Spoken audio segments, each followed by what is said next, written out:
This holiday season, Real America's Voice is proud to partner with our friends at Angel Studios for a special giveaway you won't want to miss. As they launch season 2 of their hit series Homestead, we're giving you the chance to win an exclusive Homestead hat absolutely free. Everyone who becomes an Angel Guild member using our link is automatically entered to the contest. When you join, you're supporting meaningful pro-American storytelling, and you're supporting RAV at the same time. Scan the QR code on your screen right now, or text the word RAVAngel to 75802. After you scan or text, make sure you follow the steps provided. When you complete the steps and join the Angel Guild, you'll be automatically entered to win that exclusive Homestead hat, a perfect holiday gift for yourself or someone you love. Be one of the first 50 people to sign up and win a hat automatically. Hurry while there's still time. So scan that QR code or text RAVAngel to 75802. Happy holidays from all of us at RAV.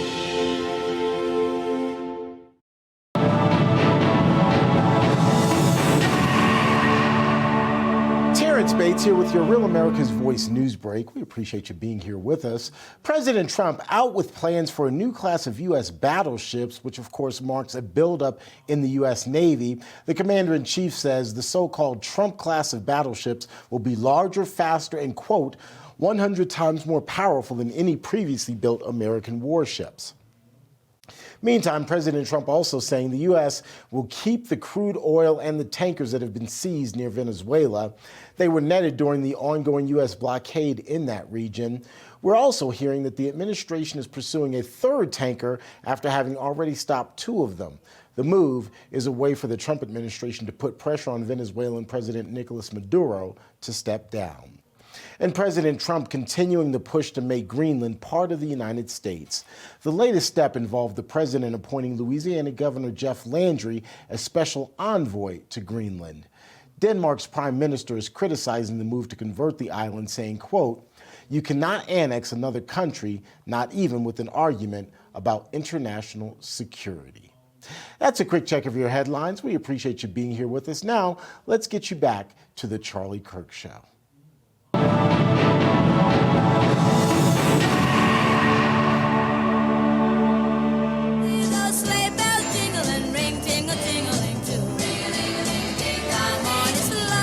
All right, welcome back to the Charlie Kirk Show.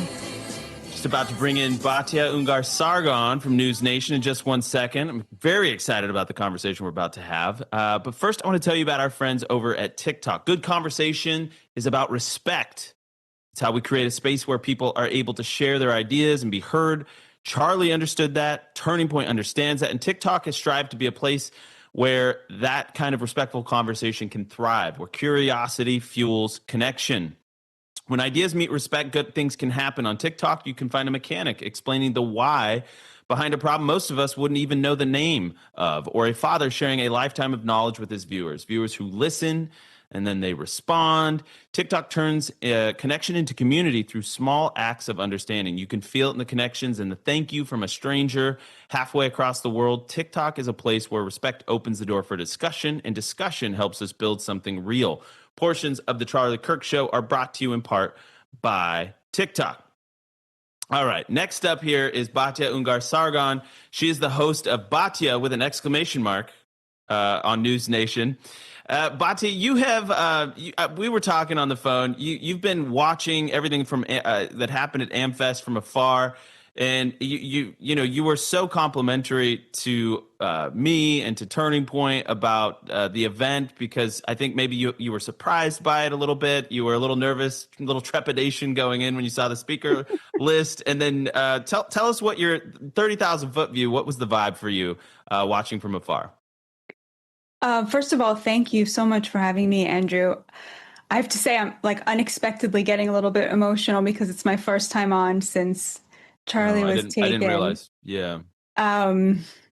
He meant so much to me. Actually, there's a woman on my street whose car has, we live in Brooklyn, South Brooklyn. So it's, not, hipster Brooklyn, but her car is just festooned with stickers about Charlie. And I was literally staking out the car because I didn't know whose it belonged to. And I just wanted to thank her. And the first time I saw her getting out of the car, I just ran over to her and we just had the most amazing conversation about what he meant to this country. And so Thank you so much for having me. I think about him every single day. I thought that the AmericaFest you put on was incredible. Incredible. It was so important because you allowed the debate to be aired. And I think we get really attached to our positions in this country. And then we get really attached to the idea that, you know, we have to convince people that we're right. And we forget that the most important thing is, I think, what Charlie really stood for, which was the view that more unites us than divides us as Americans, and that you have to have the conversation. You have to trust your fellow Americans, and you have to bring that love that he had, even to people that don't agree with you. I think like that is the thing that we really lost, was that spectacle of him going to those college campuses and talking to people whose views I know he thought were bad and wrong and dangerous, but you could still see the love that he brought to them. And that's my New Year's resolution, is to be more like that, even especially when I'm talking about the things that matter to me the most. And I just felt that you and Erica made that happen. You aired the debate and everybody could see it for themselves. And because this is the greatest country on earth and the American people are the most incredible people on planet Earth, it reminded me to just trust that process of seeing the debate and hearing the debate and listening to both sides. So I watched every minute of it. I was glued to it. And I'm so proud of you. And just, again, like to see Charlie's legacy being carried on in such a fulsome way was really moving to me and really powerful. Wow. Well, thank you. Thank you for saying that, Batya. It means a lot. And I know Blake's in studio there in Phoenix. And, you know, we both sort of watched everything play out. And we saw the online chatter. And, you know, the elephant in the room is sort of this foreign policy debate, the Israel debate, but also this debate. Ben kind of kicked things off on night one, you know, calling out some of the people that he had grievances with, and then they ended up taking the stage later, some of them at least, and kind of throwing it back. So it like you said, it was this debate, this airing of the family business, as Erica called it. But then we led up to and Blake, feel free if you want to chime in on that point before I move on, because I do have a question for Batya. No, let's get into it. Let's get into it. All right. So you on your show had some words directed at JD Vance, and I want to give you a chance to kind of talk about that. Let's go ahead and play 209. For those already anointing the vice president as the GOP nominee for 2028, you might want to slow your roll. Leadership is about having principles and standing up for them, no matter the blowback, not being afraid of offending actual Nazis. All right, so that seems to be the cliff. I see you smiling there. So I am obviously Team JD. I think he's an amazing leader. I thought his speech at AmFest was morally clear. He condemned anti-Semitism. He condemned racism, DEI, anti-white racism, anti-Asian racism. And it felt like, to me, being there, it was kind of like, dad's in the room, settle down, kids. Here's the North Star. Here's where we're going. We, by the way, we certainly are not trying to anoint JD Vance anything. It was sort of this, if you're in turning point circles, Charlie was talking about that we have JD's back 1,000%, and he hopes he runs. And if he runs, we've got his back. So it was kind of this thing that's been said out loud 48 times. I think Erica was just kind of like, let's just say it out loud. Let's just do it here. But from your perspective, why did you say what you said? And, what is it going to take to kind of get you to come around on the JD Vance conversation? I want to believe. I'm so honored to be able to have this conversation with you. Like, you have no idea what it means to me to be here with you in the room. On so many issues, I think JD is spot on. My top issues, I would say, is I think what President Trump represented, which was, being pro-worker, pro-labor. The dignity of working class Americans is like my number one issue, which entails, getting to immigration zero right away for as long as it takes, in order to make sure that Americans have access to the American dream before we start giving it to everybody else. On foreign policy, I'm where that, I guess, the 50% of the turning point straw poll was. Like, I see Israel as a great ally among great allies. Our interests are frequently aligned, but not always. Sometimes the Israelis, I think, overstep. And I've been, glad to see President Trump have a really strong idea of when our interests are aligned and when they diverge, and choosing American interests when he needs to. So on all of that stuff, I feel like, very much on the same page. Certainly don't want to go back to the rhino pre-Trump version of the GOP. I think that would be a huge mistake and a huge betrayal of the American working class, which is where my allegiances lie as a Jewish American. But I will say that I think there have been podcasters out there who have been saying things that make me as an American and as a Jew feel like I'm questioning whether this movement wants me. For example, platforming people who think that Hitler was not the villain of World War II. That's just going to make every Jewish person, a podcaster agreeing with that point of view, the way that Tucker Carlson seemed to, is going to make every Jewish person feel like, wait a minute, is that actually a question? And so when JD says, well, I'm, close to Tucker Carlson, I disagree with him about a lot of things, but I'm not going to be clear about what those things are, that leaves people thinking, well, is that one of the things or not?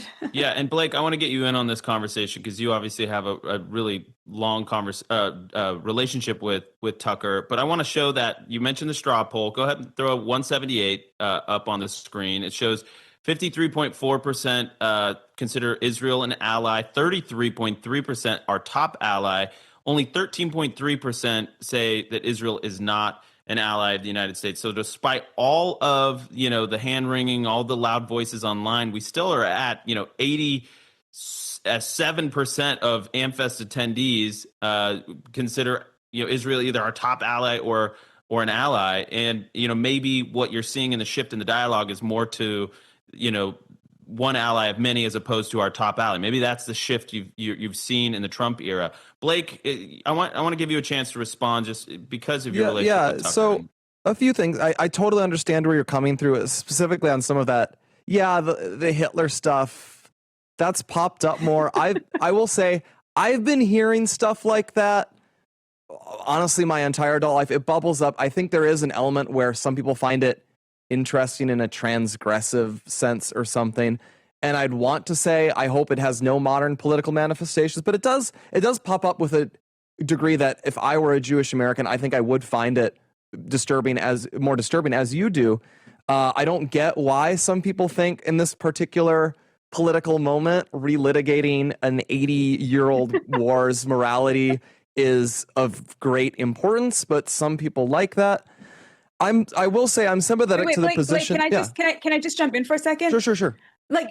When you first of all, I think it's not just Jewish Americans. I think every American should feel worried about this question of whether Hitler was truly the villain. But I mean, beyond that, when you say you're I don't know why somebody would bring that up, but I know why they would bring it up, because they cut, you know what I'm saying? That's fair. It's unfortunate. I do think that pattern is real for certainly at least some of the people doing it. Big picture, I recognize Vice President Vance and everyone in this coalition. We have a tough challenge. We asked, we were doing one of our exclusives interviews. I think it was when we had Megan, or I think it was actually when we had Michael Knowles on, and we just asked the crowd, raise your hands. Do you agree more with Ben Shapiro or more with Tucker? And it was about 50-50.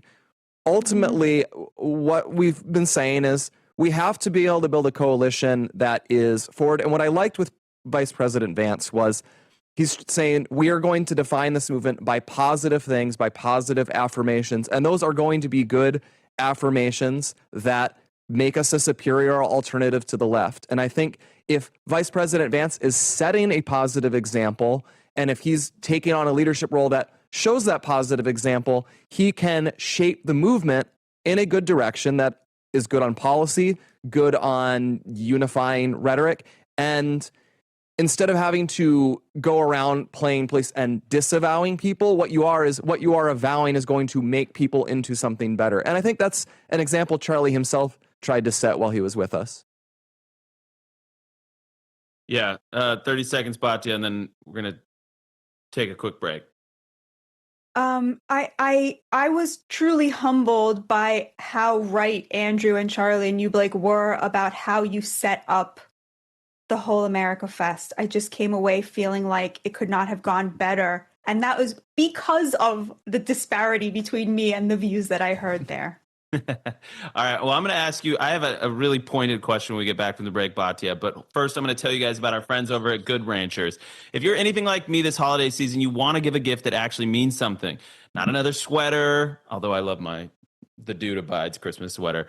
Not another pair of socks that's going to end up in a trash can somewhere. So you want to give the gift of Good Ranchers. When you're not just sending America's best meat, which you are, you're bringing people together. The moment that box shows up with all that meat, which I love meat, the story begins. Someone starts preheating a skillet. Someone starts setting the table. And before you know it, actual connection, human connection, laughing, talking, sharing that meal actually that means something. That's what makes Good Ranchers a unique gift. Every box is filled with high quality, 100% American grown beef, chicken, pork, or seafood, all sourced from local farms and ranches delivered right to your door. So this year, go to goodranchers.com to start gifting. And while you're there, treat yourself with your own subscription using promo code Kirk. So that's goodranchers.com, goodranchers.com, promo code Kirk. We'll be right back with Batya.